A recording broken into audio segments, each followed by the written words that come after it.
Meus queridos irmãos, graça, misericórdia e paz do Senhor Jesus. Nós voltamos aqui através das redes sociais, especialmente no nosso canal no YouTube, para o nosso estudo da Escola Dominical. E o texto da Escritura que nós vamos usar hoje encontra-se no Salmo de número 127, verso 3. Eu quero convidá-lo a abrir a palavra de Deus aí no Salmo 127, verso 3. Abra aí a sua Bíblia e acompanhe a leitura dessa porção da palavra de Deus.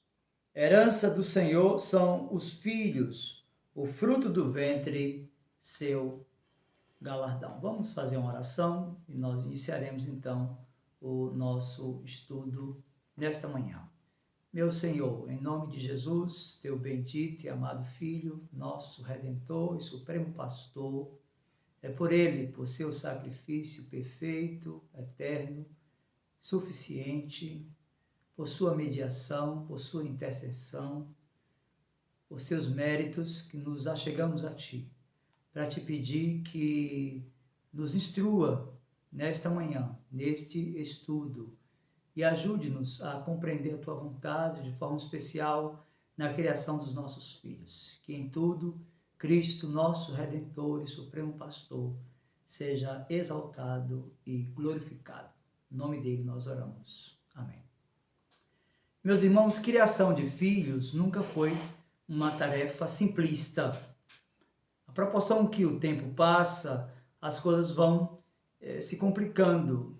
Parece que à proporção que os anos vão se passando, as dificuldades vão se avolumando. Nós poderíamos, nesse período de isolamento, juntar todas as dificuldades que nós já tínhamos nesse período da história da humanidade e percebermos agora com os nossos meninos dentro de casa, na administração dos conflitos e na educação deles, o quanto é difícil a criação de filhos. Nosso objetivo nesse estudo é falar sobre a criação dos filhos na era chamada pós-moderna. E eu quero lembrar para você, inicialmente, acerca da lei da causa e do efeito. A lei da causa e efeito, ela é também conhecida como a lei do plantio e da colheita. A causa é o plantio e o efeito natural é a colheita. Então, parte significativa da sociedade brasileira colhe hoje, do ponto de vista da criação dos filhos, o que foi plantado há algum tempo atrás. E muitos têm falado sobre pós-modernidade, contudo, nem sempre se associa a influência exercida por essa ideologia no comportamento humano. E o nosso objetivo nesse estudo de escola dominical é exatamente discorrer sobre isso. E, inicialmente, nós precisamos definir o que é pós-modernismo. O pós-modernismo, meu querido irmão, pode ser definido pelo estilo de vida que acompanha os que a ele se entregam. Poderíamos dizer que a ideia do pós-modernismo está associada a doar-se ao presente e ao prazer, ao consumo e ao próprio individualismo. Alguém já afirmou que a proposta do pensamento pós-moderno é de desreferencialização do real e dessubstancialização do sujeito. Então veja que é uma coisa extremamente complexa, porque o objetivo desse pensamento e desta era é desconstruir os absolutos, aquilo que é concreto. Daí a definição da pós-modernidade como a chamada era líquida. E a era líquida nós poderíamos dizer que é uma era entrópica. E a entropia é um termo importante para o pós-moderno. É a medida da quantidade de desordem de um sistema. Na forma se dá por meio da destruição do romance e no conteúdo é a destruição do mundo de valores. Você já pode perceber que não é fácil a criação de meninos nesse ambiente em que nós estamos vivendo, um ambiente entrópico, um ambiente pós-moderno, onde se busca desconstruir os pilares, aquilo que é concreto, e fazer de tudo subjetivo, superficial. Então, nós precisamos de compreender que o pós-moderno é uma miscigenação de muitas coisas e é composto de diversos paradoxos. Falar de pós-modernidade, meu irmão, é falar de tudo e não conseguir falar de nada ao mesmo tempo. Por quê? Porque o ambiente pós-moderno é pura ilusão.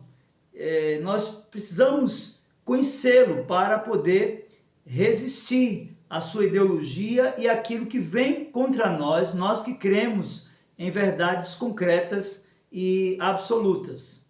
Então, inicialmente, é importante percebermos que a banalização dos pilares sociais, preconizado pelo pensamento pós-moderno, tem o seu gênesis entre os anos de 50 e 70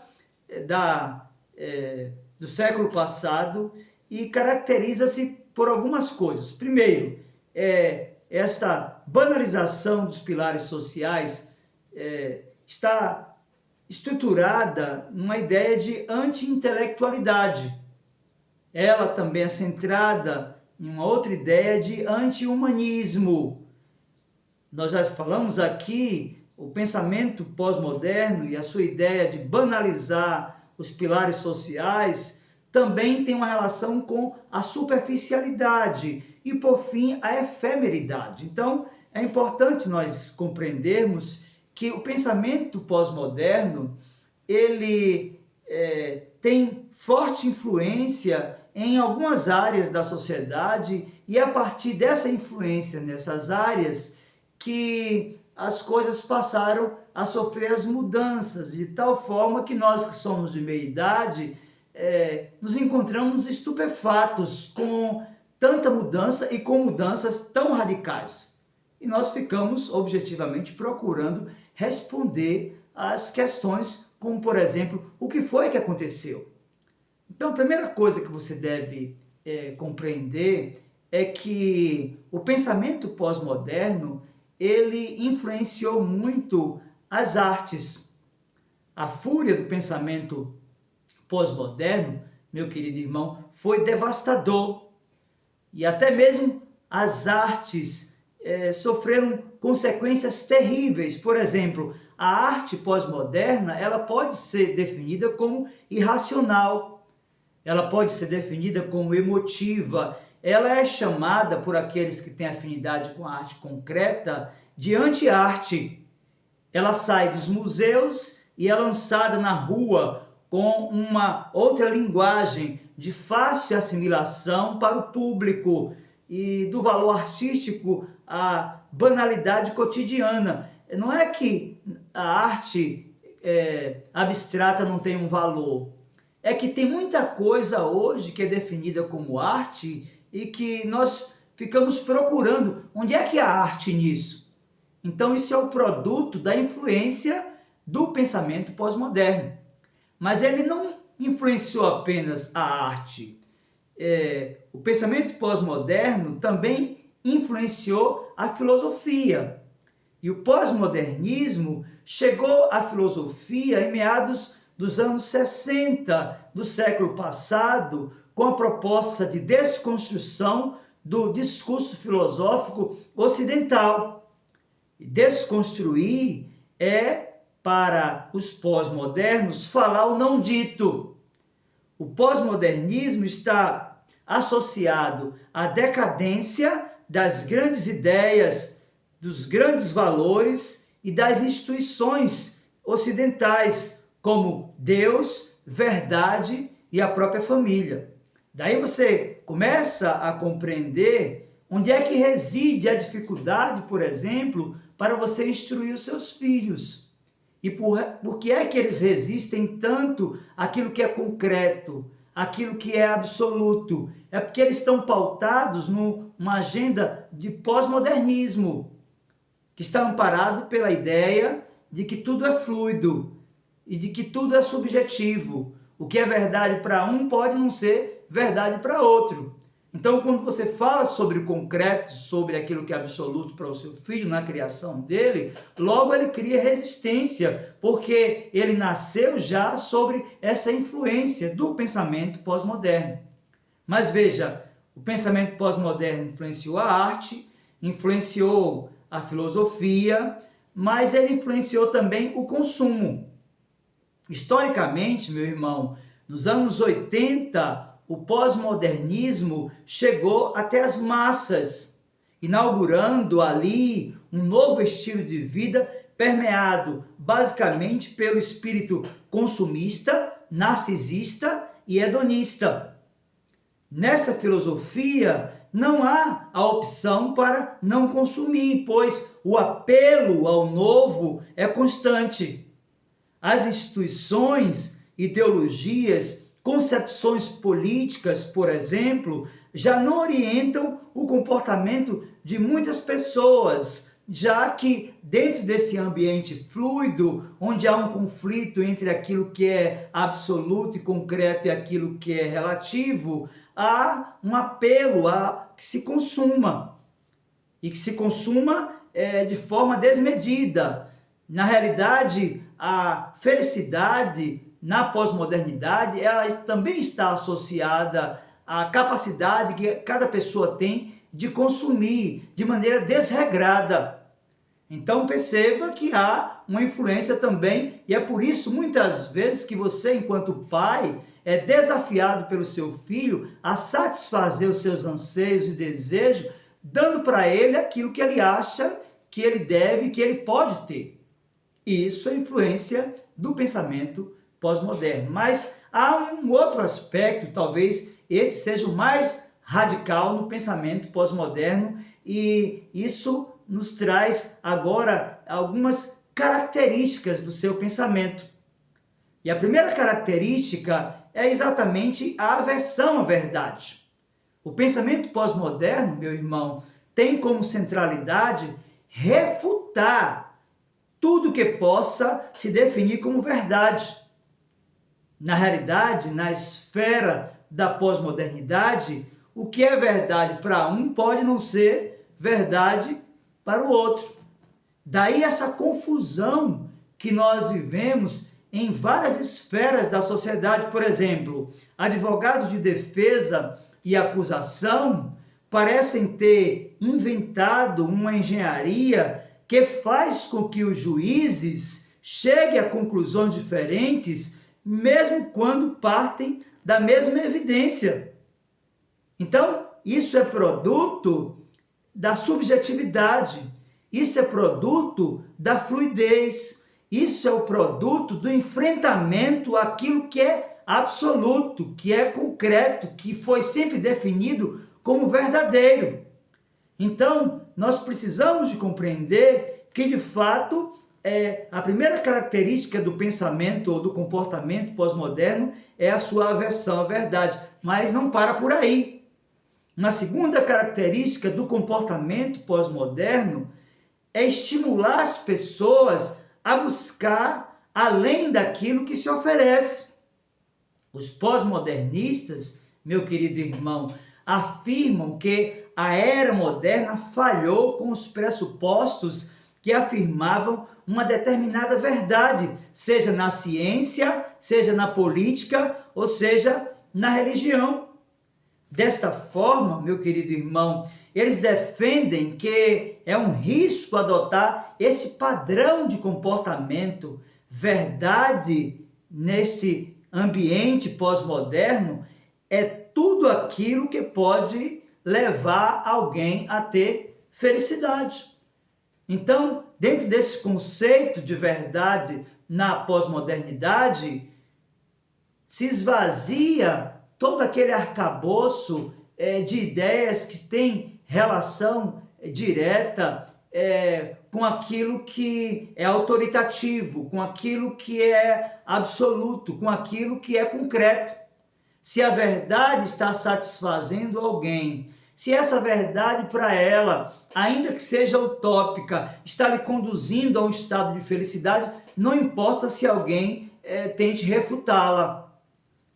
Então, nós precisamos de compreender que há uma outra característica do pensamento pós-moderno. Nós falamos agora sobre o buscar além daquilo que se pode oferecer. Mas há uma outra característica do pensamento pós-moderno, que é a sua ênfase na cultura do descartável. Isso é uma coisa que nós já convivemos e, de alguma forma, a gente vai criando uma certa relação de harmonia com essa ideia. Veja, você que, como eu, é de meia idade, que foi acostumado a consertar as coisas, de levar o sapato no sapateiro, de levar o carro eventualmente para fazer algum serviço de lataria ou de pintura, que levava a sua TV para consertar, deve achar estranho que tudo agora seja descartável. Não sei se você já percebeu, mas para cada produto há sempre outro com melhores vantagens. E os exemplos retirados da evolução da TV, do celular, do próprio computador e até o uso do automóvel comprovam muito bem esse princípio da ênfase da cultura do descartável. Eu acho interessante porque os meus filhos, quando eu afirmo que vou consertar alguma coisa, eles acham engraçado. Por exemplo, eu sou da cultura ainda de mandar arrumar o meu sapato no sapateiro. E eventualmente levar uma camisa ou uma bermuda para a costureira para fazer algum reparo. Mas não é esta a realidade dos meninos dos nossos dias. Então, eles acham estranho, já que eles foram criados e eles já nasceram sobre a forte influência do pensamento pós-moderno. Então, nós apresentamos aqui algumas características do pensamento pós-moderno. Falamos sobre a aversão à verdade, falamos sobre o buscar além do que se oferece, falamos sobre a ênfase da cultura no descartável, mas é importante também nós compreendermos que há uma influência que tem base nessa ideologia também no número de dissolução de famílias que vem crescendo assustadoramente. Não sei se você percebe, mas não se fala mais em pagar o preço para a preservação da família. Os filhos são muitas vezes identificados no ambiente familiar como empecilhos para a felicidade do casal. Os idosos, meus queridos irmãos, quando em fase mais avançada, são postos em abrigos, alguns verdadeiros depósitos humanos. E isso é efetivamente produto dessa influência da cultura do descartável. Então, é com base nessa ideologia que as famílias vêm se dissolvendo. É com base nessa ideologia que há hoje muito conflito entre uma geração que foi criada com base no concreto, naquilo que é absoluto, e uma outra geração que já nasceu sob a influência daquilo que é relativo. Então, uma outra característica do comportamento pós-moderno é a sua resistência à autoridade constituída. E você deve viver isso na educação dos seus filhos. Certamente você deve ter muita dificuldade, você que é de meia idade ou de terceira idade, que foi criado ou criada em um sistema onde a palavra do pai e da mãe era lei e que hoje é questionado pelo seu filho, que acha que você não tem absolutamente nada para oferecer para ele. Por quê? É porque ele foi gerado e ele está sendo formado com a influência muito forte do pensamento pós-moderno. Então, eu quero dizer para você que essa turma que chegou agora sob a influência desse pensamento, eles resistem às autoridades constituídas. Sabe por quê? Porque a autoridade é vista como algo que ameaça a liberdade pessoal das pessoas. Nesse clima meu querido irmão, criou-se a chamada hermenêutica da dúvida. Nesse sistema, toda verdade é vista como algo que foi construído por alguns grupos a fim de manter o status e poder sobre outras pessoas. Nesta pressuposição, temos o estabelecimento de leis e a tramitação de projetos no Congresso Nacional que colidem frontalmente e diretamente com tudo quanto a Escritura nos ensina. Esta ideologia, meu querido irmão, já estabeleceu leis como a tramitação de projetos no Congresso Nacional, como, por exemplo, o projeto 1135/91 da legalização do aborto. Este é um projeto que visa conferir às gestantes a interrupção em qualquer tempo da gravidez, da gestação, seja por aspectos físicos ou psicológicos. Ou seja, a ideia é assim: se a mulher engravidou e em algum momento ou qualquer momento da gravidez ela entende que aquele filho, aquela criança que foi gerada no seu ventre não vai lhe trazer felicidade, ela simplesmente resolve abortá-la. Esse projeto de lei visa credenciar as mulheres para o homicídio em qualquer momento da gestação. Então, é dentro desse ambiente pós-moderno que projetos como esse estão tramitando lá no Congresso Nacional. Há um outro projeto de lei chamado de projeto de lei Gabriela Leite, do ex-deputado Jean Willis, que tem como objetivo a legalização da prostituição no nosso país, conferindo às prostitutas todos os privilégios de qualquer trabalhador, inclusive os previdenciários. Você deve estar achando estranho, talvez você nem soubesse de que há essa intenção e esse desejo, e as pessoas que se levantam contra esse projeto de lei são pessoas que são consideradas como quadradas, gente que ainda não entendeu o mundo. É importante que você compreenda que é nesse ambiente de subjetividades, nesse ambiente fluido, que essas coisas vão passando e isso vai afetando a formação dos nossos filhos e a nossa própria relação familiar. Por exemplo, há um outro projeto de lei, o 7.270 de 2014, esse é de descriminalização das drogas, também do ex-deputado Jean Willis.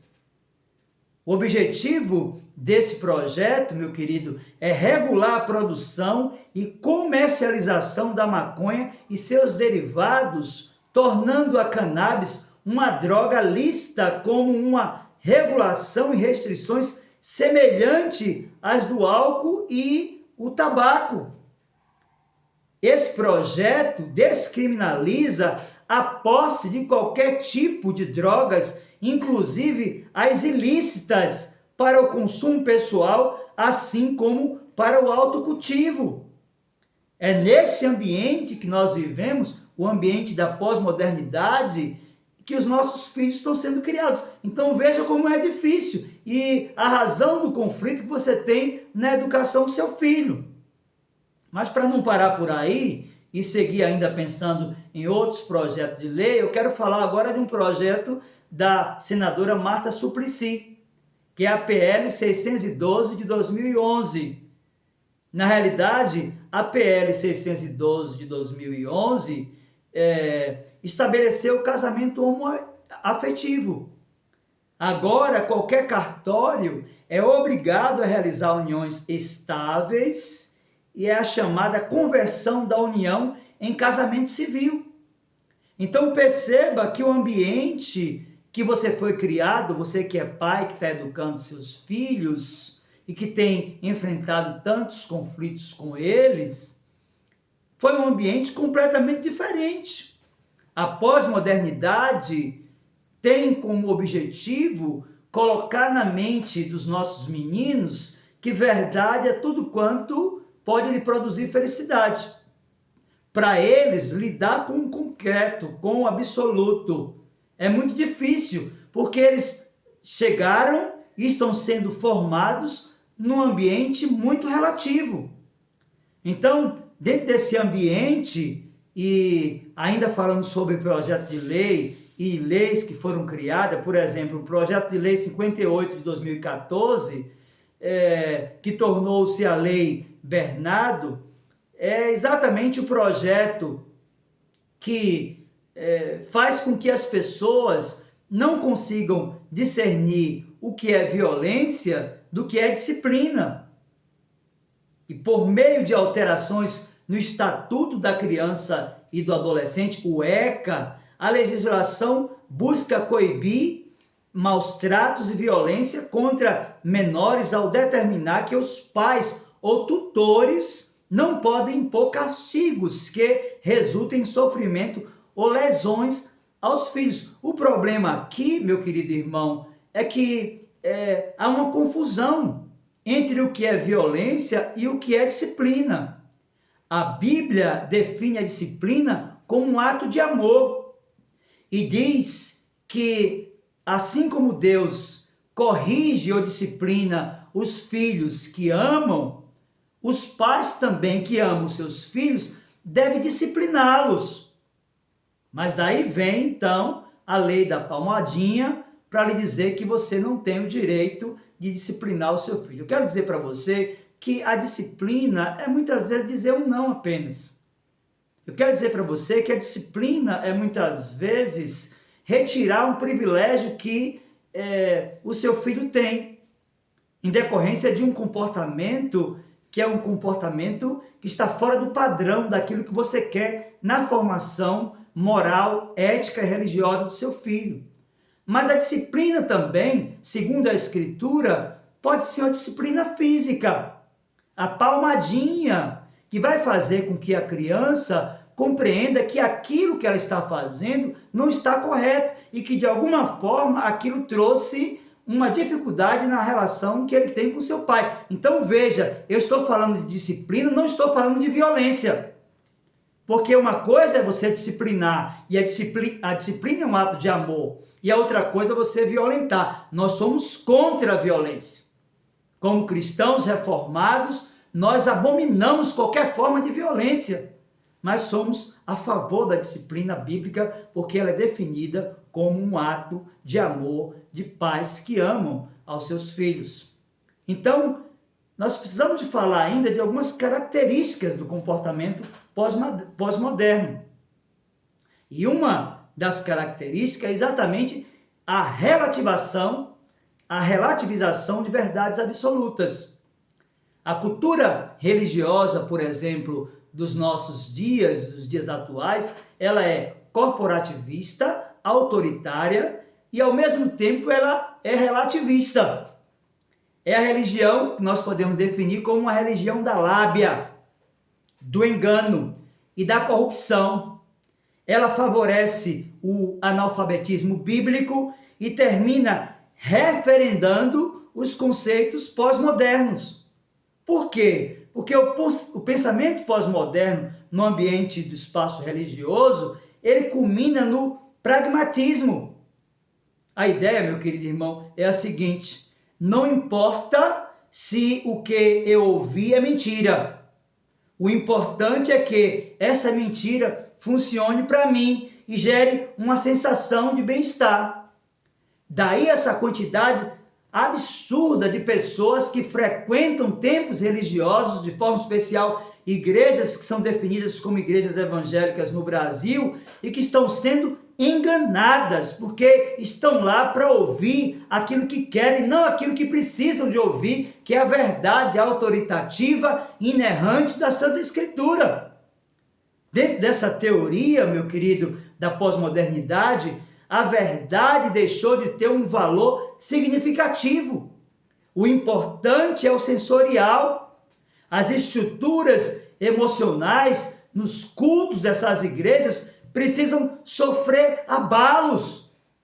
no culto prestado a Deus nessas igrejas, se não houver lágrimas e manifestações que são definidas como sobrenaturais, não há uma ação da imanência divina, o que identifica um culto ao individualismo. Então, perceba que esse ambiente é um ambiente da permissividade, é um ambiente da relatividade, que é um ambiente da pós-modernidade. As músicas cantadas nesses cultos, bem como as mensagens pregadas por muitos pastores, visam tão somente preencher as necessidades humanas, que é a manifestação do antropocentrismo, é o homem como a medida de todas as coisas. Se fala muito mais do homem do que de Deus. Meus queridos, o relativismo produz indivíduos que, querendo ser politicamente corretos, encontram-se sem opiniões pessoais. O importante, por exemplo, no campo religioso, nos nossos dias, que está sob forte influência da pós-modernidade, é buscar uma espiritualidade que funcione para cada pessoa. Não importa se é uma espiritualidade à la carte ou do tipo buffet. A pergunta geralmente que se faz é: o que é que você está com vontade de comer? Nesses ambientes, meus irmãos, o sabor é mais importante do que a substância. Esse é o ambiente da pós-modernidade. Então, diante de tudo quanto nós vimos até agora, nós então queremos concluir esse estudo de escola dominical e eu quero responder uma pergunta: o que é que nós podemos fazer para proteger os nossos filhos, a nossa família, a nossa casa, a nossa igreja da influência do pensamento pós-moderno? A primeira coisa que você deve aprender nesse estudo é que nós precisamos de resistir ao pluralismo teológico. Veja, Paulo escreveu aos Filipenses, no capítulo 1, verso 18, e disse assim: todavia, que importa, uma vez que Cristo, de qualquer modo, está sendo pregado, quer por pretexto, quer por verdade, também com isto me regozijo, sim, sempre me regozijarei. Meus queridos, esse texto tem sido muito mal interpretado por muitas pessoas. Paulo está falando que a mensagem do Evangelho da Graça, Cristo estava sendo anunciado. E nos importa anunciar a Cristo e aquilo que ele nos apresentou como verdade autoritativa, inspirada e inerrante. É importante, então, resistir ao ambiente plural do ponto de vista teológico. Paulo escreveu aos Gálatas, no capítulo 1, verso do 6 ao 9, advertindo aqueles irmãos acerca do hábito de algumas pessoas que haviam se afastado daquilo que é concreto, que é verdadeiro, que é verdade absoluta. Estavam abraçando aquilo que lhes trazia felicidade. Gálatas capítulo 1, a partir do versículo 6 até o 9 diz: admira-me que estejais passando tão depressa daquele que vos chamou da graça de Cristo para outro evangelho, o qual não é outro, senão que há alguns que vos perturbam e querem perverter o evangelho de Cristo. Mas ainda que nós, ou mesmo um anjo vindo do céu, vos pregue evangelho que vá além do que vos temos pregado, seja anátema. Assim, como já dissemos e agora repito, se alguém vos prega evangelho que vá além do que vos recebeste, seja anátema. Então, a primeira coisa que você precisa fazer para preservar sua família, para ter uma boa relação na criação dos seus filhos, para proteger a sua igreja, é resistir ao pluralismo teológico. Bem, mas há um segundo ensino. que nós precisamos de aprender para resistir à fúria, a esse tsunami que vem sobre nós, sobre a nossa casa, sobre a nossa igreja, e nós precisamos de buscar subsídios para resistir a isso. E para isso, meu querido irmão, é necessário manter-se nos antigos marcos históricos e teológicos que recebemos dos nossos antecessores. Ora, nós somos uma igreja histórica e confessional. E, infelizmente, os nossos padrões de confessionalidade, a Confissão de Fé de Westminster, o Breve Catecismo, o Catecismo Maior, têm sido desprezados. Daí, essa influência que a própria igreja presbiteriana vem sofrendo dentro desse relativismo da pós-modernidade, que vem fragilizando a relação com a verdade. Meus irmãos, nós precisamos nos manter firmes nos antigos marcos históricos e teológicos que recebemos dos nossos antecessores. Foi isso que Paulo disse quando escreveu a segunda carta aos Tessalonicenses, capítulo 2, versículo 15. Assim, pois, irmãos, disse o apóstolo, permanecei firmes e guardai as tradições que vos foram ensinadas, seja por palavra, seja por epístola nossa. Então, a primeira coisa, não é, o primeiro ensino que nós temos nessa manhã para resistir, não somente na nossa relação familiar, mas na criação dos nossos filhos, bem como na relação com o sagrado, com aquilo que é verdade, a escritura, que é inspirada, autoritativa, inerrante, resistir ao pluralismo teológico. Não esqueça. Segundo, nós precisamos nos manter nos antigos marcos históricos e teológicos que recebemos dos nossos antecessores. Terceiro, para você resistir a essa fúria, esse tsunami do pensamento pós-moderno, é necessário valorizar as pessoas e não os objetos. Porque é isso que a pós-modernidade tem feito. A sua ênfase é sobre o ter e não sobre o ser.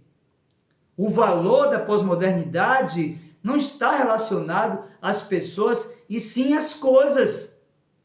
E se você for ler a Escritura, lá no Evangelho de Mateus, capítulo 22, a partir do 36 até o 39, você vai ver que o ensino do Senhor Jesus é diametralmente oposto a tudo quanto os pós-modernistas têm ensinado. Mateus 22, a partir do 36 ao 39, diz, Mestre, qual é o grande mandamento da lei? Respondeu-lhe Jesus, amarás o Senhor teu Deus de todo o teu coração, de toda a tua alma, de todo o teu entendimento. Este é o grande primeiro mandamento. O segundo, semelhante a este, é amarás o teu próximo como a ti mesmo.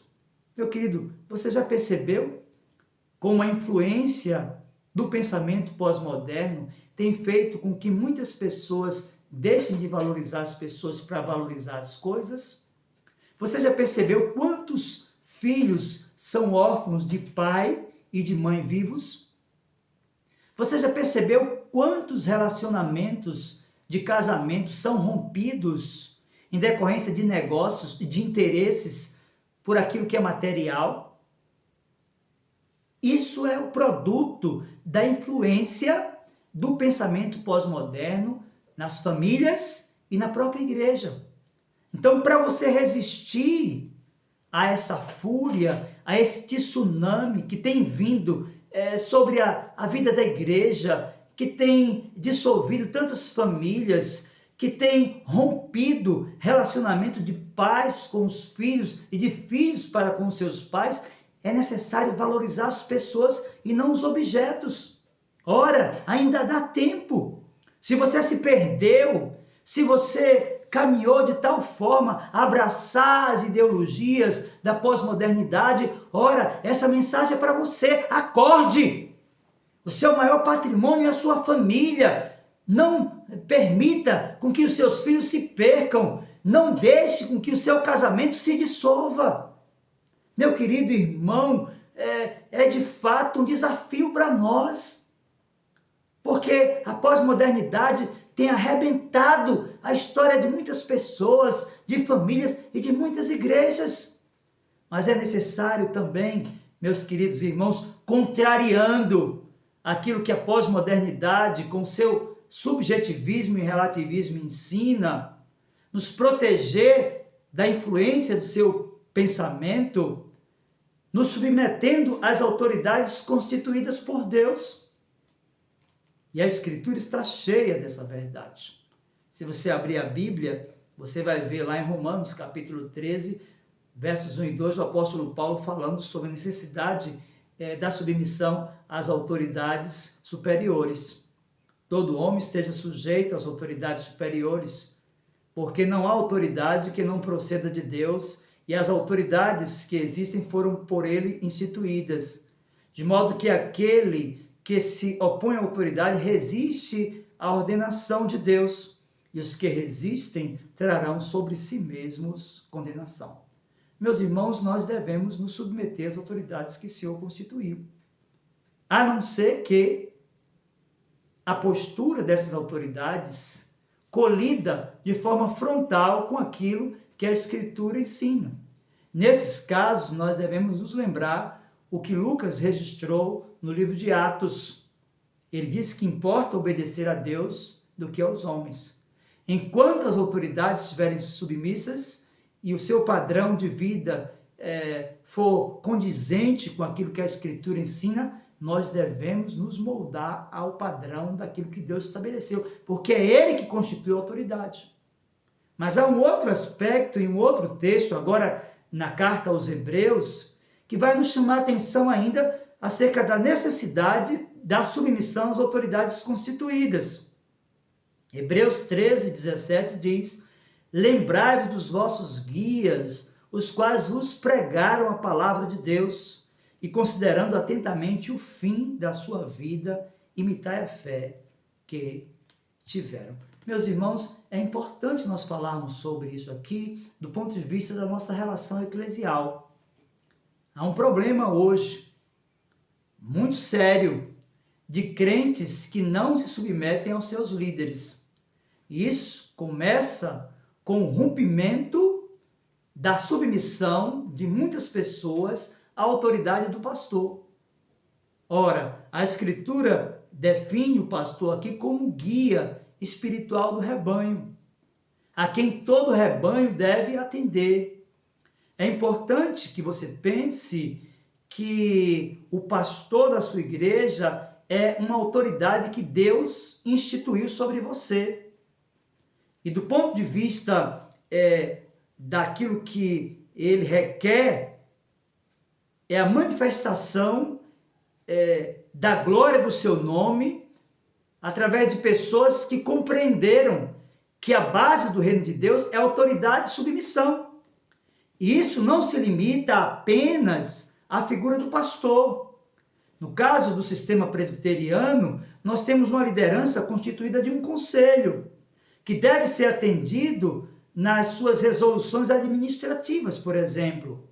Do ponto de vista do sistema presbiteriano, nós temos uma junta diaconal, que deve ser atendida, e os homens devem ser vistos como pessoas a quem Deus conferiu não somente o ofício, mas também a autoridade de governo no rebanho, no controle, e bem como naquilo que é necessário para a boa ordem do culto na igreja. Do ponto de vista do sistema presbiteriano, nós ainda temos as nossas sociedades domésticas, onde os agremiados devem atender à voz da liderança. Então é importante dizer que esse pilar está mantido, segundo a Escritura. E quando você rompe, não se submetendo ao seu líder, você está se adequando aos valores da pós-modernidade, porque você está entendendo que a Escritura é relativa e não absoluta. Ora, ela diz que você deve ser submisso ou submissa às autoridades que Deus constituiu. Então, é importante que se pense acerca disso. Mas bem, a coisa não para por aí. O que é que nós podemos fazer para resistir ao pensamento pós-moderno? Em quinto lugar, estabelecer diálogo com os nossos filhos. Nós falamos bastante sobre a família, sobre a criação de filhos, e eu não poderia partir para o final sem falar sobre a necessidade de estabelecer diálogo. Olha, quando eu falo que você deve estabelecer diálogo, eu não estou afirmando para você que você deve perder a sua autoridade sobre seu filho. Deus constituiu a você que é pai, a você que é mãe, ser autoridade sobre a vida do seu filho. Você é guardião. A Escritura diz que os filhos são herança do Senhor. Nós poderíamos definir os pais também como mordomos. Então, é necessário quebrar alguns tabus, por exemplo, que impedem a discussão de certos temas com os filhos. Nós precisamos de falar com os nossos filhos sobre sexo antes e fora do casamento. Nós precisamos falar sobre isso considerando as suas consequências. Nós precisamos falar com os nossos filhos acerca do perigo do uso de drogas, por exemplo, do uso de anabolizantes, dos perigos do uso da bebida alcoólica, de certas amizades, o uso desenfreado e irresponsável das redes sociais e da internet. Porque se você, enquanto pai, não faz isso, olha, eu tenho certeza que alguém vai fazer por você. Daí vem a influência do pensamento pós-moderno. Ora, Deus quer levantar você que é homem, sacerdote na sua casa, cabeça no seu lar, como guia do seu rebanho, da sua pequena igreja que é a sua família. Não abdique do seu papel. E você que é mãe, não deixe de ser auxiliadora do seu marido. Tenha cuidado com a influência do pensamento feminista. Porque isso está aí na igreja. Tem muitas mulheres que estão buscando autonomia. Muitos homens que estão buscando economia. E com isso os filhos e a família estão sendo abandonadas, estão sendo relegadas a nada. Daí o desmoronamento de muitas famílias, inclusive de cristãos. Mas por fim, meu querido irmãos, é importante então, para resistir a esta fúria, a este tsunami que está vindo sobre a nossa vida, sobre a nossa casa, na formação dos nossos filhos, sobre a nossa igreja, para resistir a isso, a tudo isso, ao pensamento pós-moderno, é importante então fugir do imediatismo. Então, nós precisamos de lembrar o que o salmista disse lá no Salmo 40, versículo 1. Esperei confiantemente pelo Senhor. Ele se inclinou para mim e me ouviu quando clamei por socorro. Então, eu quero dizer para você, simplesmente invista e espere.